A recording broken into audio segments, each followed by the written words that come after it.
जीव स्वयं नित्य निरंतर कर्मों के जाल को रच रहा है और अपने आप को बांध रहा है।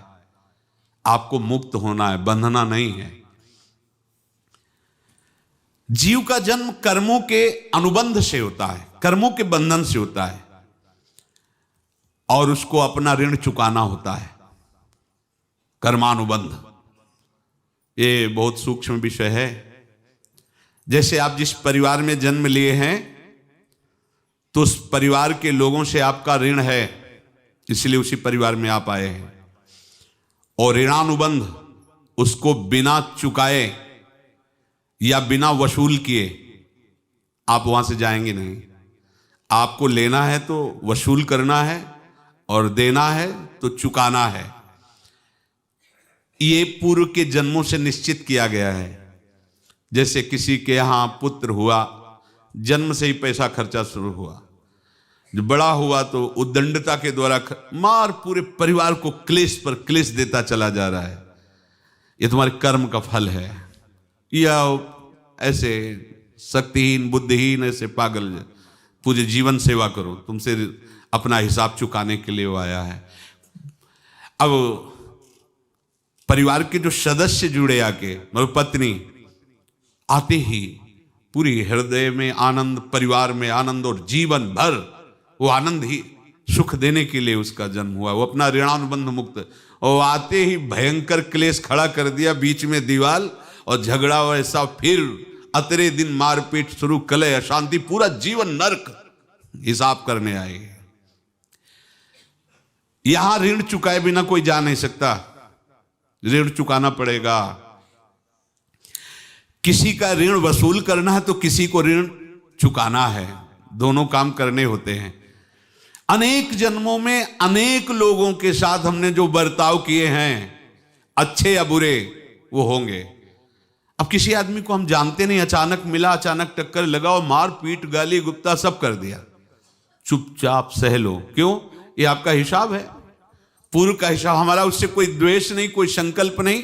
अचानक घटना घटी और हमसे द्वेष करने लगा, हमें पीटने लगा, हमें गालियां दे, ये हिसाब है, चुपचाप सह जाओ। अपने घर का भाई ही भारी दुश्मन बन गया और क्लेश हिसाब है। एक प्रभुदत्त ब्रह्मचारी जी की वाणी में पढ़ा था, एक महात्मा जी भ्रमण करते थे तो उस समय असरफियां चलती थी, मोहरे असरफियां, तो उनको भेंट में देते लोग। तो या तो ठाकुर सेवा में लगे तत्काल, या संत सेवा में तत्काल लगे, उसका संग्रह करके डोलना ये ठीक नहीं है बैरागी के लिए, सिद्धांत में ये ठीक नहीं है।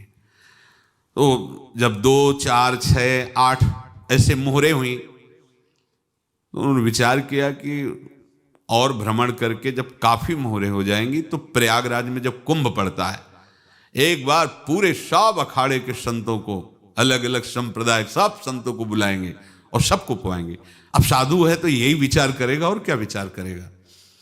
तो उन्होंने एक ऐसे डंडा बनवाया, बेंत, जो ऊपर से चूड़ीदार और भीतर पोला, और मोहरे उसमें डालते गए। और भ्रमण, जहां जहां श्रद्धालु भगत थे सबके यहां जाना और इच्छा रखना कि एक मोहर तो दे दे दक्षिणा में। कामना कोई भी हो वो बांधती ही है, ध्यान रखना। इसीलिए प्रभु जो चाहे वो करे, अपनी चाह नहीं रखनी चाहिए, अपनी चाह प्रभु की चाह में मिला देनी चाहिए। धीरे धीरे वो छड़ी भर गई। भ्रमण करने वाले महात्मा चूड़ी लगाई, इंतजार करते रहे। जब प्रयाग का कुंभ पड़ा तो चले। तो रास्ते में एक गांव में पूछा जाता है, जैसे कहीं रुको कि कोई श्रद्धालु ऐसा है जो संत सेवी है। तो कुछ लोगों ने बताया, हाँ एक परिवार है बहुत संत सेवी है और आपको मिलाते हैं उनसे। हाँ ये महाराज घर में रुका, खूब अच्छा हलवा पूड़ी पवाया, और जो घर के मालिक थे चरण दबाए। चरण दबाते दबाते उनकी दृष्टि पड़ी उस डंडे पे। उनका इतना मोटा और ऊपर से कुछ चूड़ी सी भी नजर आ रही। इस डंडे में तो कोई रहस्य है ही है। अब महात्मा जी को खवा पिला के सुला दिया। महात्मा जी जब सो गए तो पत्नी से धीरे से कहा, वो डंडा लाओ बाबा जी का। डंडा, वो चूड़ीदार जो ही खोला पलटाया तो सैकड़ों मोहरे। ऐसे संत रोज पधारे भगवान, तुम आनंद हो जाए फिर क्या। पत्नी से कहा, नाप के कंकड़ लाओ। वो तो महात्मा जी तो खाए खीर पूड़ी, आराम से सो रहे।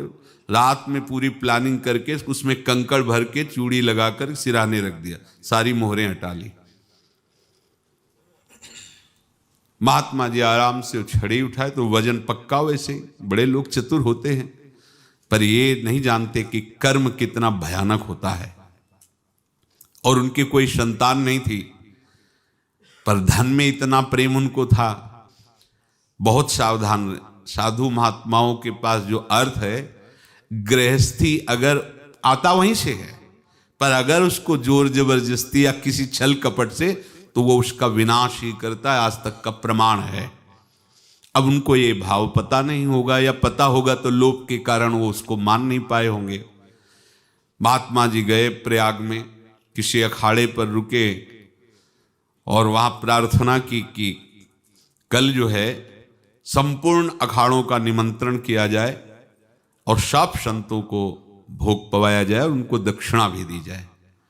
महंत ने सोचा कि बहुत बड़ा है तो उत्सव है, क्योंकि प्रयाग में कितने हजारों संत महात्मा सब। तो उनका, महाराज बोरों इसमें चीनी और टीनों घी लगेगा, सब व्यवस्था। बोले आप मंगाइए, एक एक हिसाब हम करेंगे, हमारे पास सब व्यवस्था है। बोले कुछ तो पहले दे दो, वो इकट्ठे देंगे हम। उनको था कि अगर हम छड़ी खोला और दो चार मोहरे दी, किसी को पता लग गया तो गड़बड़ हो सकती। बोले हम भंडारे के समय आखिरी में सब कुछ आपको दे देंगे। ठीक है। वो अपने पास से पैसे लगाकर खूब जितना सामग्री सब लाए, लाखों की, और सब संतों को निमंत्रण कर दिया। संत जन निमंत्रित हो गए, भंडारा बन रहा है। तब वहां के महंत है और उनका देखो भंडारा भी बन रहा है, संतों को निमंत्रण। अब आप अर्थ की व्यवस्था कीजिए, क्योंकि इतनी बड़ी हमारी सामर्थ्य नहीं थी जितना हमने किसी तरह हमने व्यवस्था की। अब मुझे अर्थ चाहिए, तभी आगे की व्यवस्था बढ़ेगी। संतों को दक्षिणा देंगे और जिनसे अर्थ लिया उनको दे। देखो रसोई बन गई है सब। उनका छत में विश्वास नहीं तो ये अभी चूड़ी खोली। उनको तो था ना कि मोहरे हैं, कंकड़। तो जैसे कितना उनको सदमा लगा होगा। हजारों संतों का निमंत्रण, रसोई बन, मतलब संत हो के छल कपट। तो उनका, महाराज आपने तो हमारा नाश कर दिया, जो महंत थे। अब बताओ रसोई बन गई, संत निमंत्रित हो गए और आप ये कंकड़ दिखा रहे हैं हमको। आपने तो हमें बर्बाद कर दिया। हमारी इतनी सामर्थ्य नहीं थी, आप पहले बता देते। संत होकर ऐसा छल कपट। अब वो बोले तो क्या बोले, क्योंकि उनको पता था कि मोहरे हैं इसमें। अंदर से उनका चिंतन गया उसी सेठ के पास, अच्छा ऐसा धोखा हमारे साथ किया, भोगोगे तुम। ये जो निकलता है ना भोगोगे, ये अकाट्य होता है। क्योंकि किसी का भी हृदय, मान लो किसी भी जीव जंतु को आप कष्ट दें और उसका हृदय आह भर जाए, तो वो आह वज्र की लेख है, तुम्हें भोगना पड़ेगा। वो देखो भीष्म जी को भोगना पड़ रहा है ना। सांप को ऐसे धनुष की नोक से उठाया और बंबूल के कांटों के ऊपर फेंक दिया, कई दिन तक शेदा हुआ, वो आह भर करके मरा। तो आपको 6 महीने बाणों की सैया पर आह किसी की ना लेना जिंदगी में। कोई ऐसा कोई आह भर करके कह दिया तुम समर्थ हो, हम तो कुछ कर नहीं सकते, और अंदर से दुखी, फिर तुम्हारी सामर्थ्य काम नहीं करेगी, मिट्टी में मिला देगी। फिर ये तो संत थे और भगवत आराधना के लिए, संत आराधना के लिए ही ऐसा किए हुए थे। अब इनका कैसे मुंह दिखाएं, अब क्या करें। सुबह संत जन आएंगे, सबके बीच में हमारी कि देखो इन्होंने, अब क्या करें। गए और संगम में जाके छलांग लगाई, अपने प्राण त्याग दिए। अब उनके तो पास मोहरे थी और व्यापार बढ़ा, और 9-10 महीने बाद ही लड़का हुआ। अब तो उनको कि संत फलीभूत हो गया। देखो व्यापार चल रहा, लड़का नहीं होता था, लड़का भी हो गया, बड़ा आनंद छा रहा है। जब से वो प्रकट हुए और धन की वृद्धि शुरू हो गई, पढ़ाई लिखाई में उनके खर्चा हुआ सब, बस बीमारी शुरू हो गई उनके शरीर में, अब उसमें पैसा जाना शुरू हुआ। इतने आसक्त तो वो दोनों हो गए कि कुछ भी हो, व्यापार ठप, संपत्ति बेचना शुरू। तो उन्होंने कहा कि बेटा मैं क्या कर सकता हूं तुम्हारे लिए? बोले हमारी अंतिम इच्छा है प्रयाग चलो, और जितने प्रयाग में संत महात्मा सबको एक बार भंडारा करवाओ, हमारी इच्छा अंतिम है, क्योंकि अंतिम यही इच्छा थी। तो बोले अब ज्यादा संपत्ति तो नहीं रह गई, तो बोले घर बेच दो, मेरे लिए ही तो है, बेच दो। मुझे लगता मैं बचूंगा नहीं, पर मेरी अंतिम इच्छा पूर्ण कर दो। घर बेच दिया, जेवर बेच दी। वहां गए, जब संत सेवा की तो बोले मुझे संगम तक ले चलो।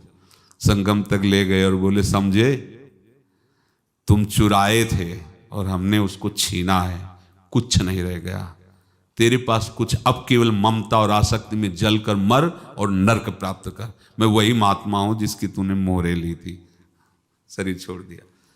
महात्मा को जन्म लेना पड़ा और इनको दुर्गति भोगनी पड़ी। ऋणानुबंध, होश में।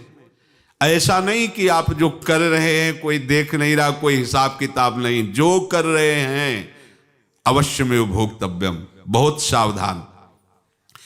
अनेक जन्मों में अनेक लोगों से जो कुछ लिया दिया है, इस लेने देने को मिटा देने के बाद ही तुम मुक्त हो गए।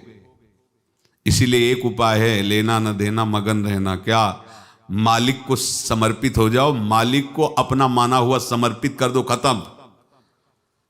अहम त्वाम स्वरूपापेभ्यो मोक्षयिष्यामि, सब खत्म। आगे पीछे लेना देना सब खत्म। एकादश स्कंद में भगवान श्री कृष्णचंद्र जी ने कहा जो मेरे चरणों का आश्रय लेकर भक्त मेरा भक्ति करता है, उसके पितृ ऋण, मातृ ऋण, देव ऋण, ऋषि ऋण, सब ऋणों से मैं मुक्त कर देता हूं। बस यही एक उपाय है जो इसके बंद करने का उपाय भक्तों के लिए है, वो यही है, भगवान की शरण में होकर अपना माना हुआ पूरा भगवान के अर्पित कर दो। अर्पित करने का तात्पर्य उसमें अहम हटा दो। तो दियम वस्तु गोविंदम तुभ्यमेव समर्पये। जिनसे तुमने सेवा करवाई है उनकी सेवा करनी पड़ेगी, जिनसे तुमने जो कुछ लिया है उनको देना पड़ेगा। ये लेने देने का व्यापार जब तक समाप्त नहीं होगा तब तक तुम्हारा जन्म मरण चलता रहेगा। अब आपको यहां समझना है, यदि आपसे किसी ने पैसे लिए बेईमानी करके नहीं दे रहा है तो आप उसको गाली मत दीजिए, आपने बेईमानी की थी इसलिए आपकी बेईमानी हुई है, ले गया, कोई बात नहीं है, बंधन से मुक्त हुए, जो बोझा था चला गया। उसको ऐसा ना देखे कि ये बेईमान हमारे रुपए मार लिए, अब जो कुछ होगा देखेंगे। अगर आप आगे नया कुछ करते हैं तो फिर आगे का हिसाब आपको भोगना पड़ेगा, ध्यान रखना। ऐसा नहीं है कि आपको भोगना नहीं पड़ेगा। एक ही उपाय है कि अब जो शरीर धारण किए इसी में जो भोग ले, आगे ना होना चाहिए। तो क्या करे? सर्वतो भावेन भगवान की शरण ले लें। ये तो सर्वाणि कर्माणि मयि सन्न्यस्य मत्पराहा अनन्येनैव योगेन माम ध्यायन्तु उपासते तेषामहं समुद्धर्ता मृत्यु संसार से। ये बड़ा कठिन है पार होना, कोई छोटी मोटी बात है। एक महात्मा बाल्यावस्था से भजन करते थे, शालिग्राम भगवान पास रखते थे और उन्हीं की आराधना करके बस पाठ, नाम, जप और भ्रमण करते थे। यौवन अवस्था थी, गंगा जी के किनारे अपने ठाकुर को विराजमान करके स्नान करने के लिए कपड़ा ही उतार रहे थे कि 90 लोग आ गए, भाला तलवार सब ले, मारो मारो इसको मारो, घेर लिया। तो उन्होंने हाथ जोड़कर कहा हमने क्या अपराध किया? कोई सुन ही नहीं रहा। तो उन्होंने कहा मार तो डालोगे ही आप, 90 लोग, हम कोई अस्त्र शस्त्र तो लिए नहीं, एक बार हमें गंगा में डुबकी लगा देने दो और अपने ठाकुर को स्नान करा देने दो, फिर इसके बाद आप मार देना। भगवत इच्छा से वो लोग रुक गए, स्नान किया और अंदर से प्रार्थना की, प्रभु ये क्या लीला है आपकी, आपके सिवा मेरा कोई है नहीं और ये मुझे मारना चाहते हैं। तो भगवान ने जानते हो क्या कहा उनके अंतर में? तुम मेरे में ध्यानस्थ हो करके शरीर को छोड़ो, ये लोग मारेंगे। ये मेरे भजन का फल है कि तुम्हें 90 जन्म नहीं लेना पड़ेगा। एक ही जन्म में 90 मिलके, तुमने 90 हिंसा की थी पूर्व में, तो तुम्हें 90 बार जन्म लेना होता और एक एक करके मारते। ये मेरे भजन का प्रताप है कि एक बार में ही 90 का हिसाब हो जाएगा।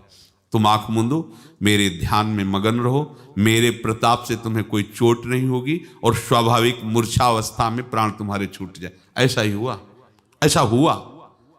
तो ये बात समझ लो कि ये जो कर्मानुबंध है, ऋणानुबंध है।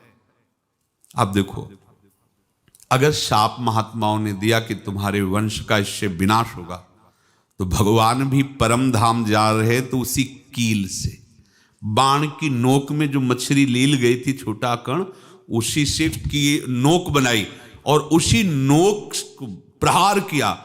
भगवान के श्री चरण में वही बाण की नोक लगी और भगवान ने स्वीकार किया ना।